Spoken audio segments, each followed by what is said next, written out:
Tazama waliokuwa matajiri wengi, kwa hakika si sana, si mara nyingi kupatikana kwenye ibada za Mwenyezi Mungu Subhanahu wa Ta'ala. Mtazameni Qarun, sifa zake ambazo zimetajwa kwenye Qur'ani al-Karim.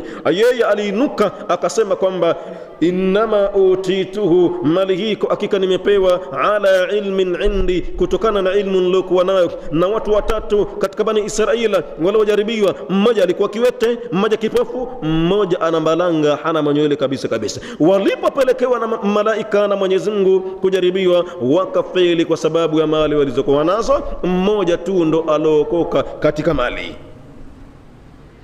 Basi kwa hakika wa inna min ibadi, na wako baadhi ya waja wangu, lau afqartuhu, lau kama mtampa ufakiri, la afsadahu alfaqru, ufakiri bana kwa hakika utamharibia kabisa kabisa. Itafikia wakati sasa amuone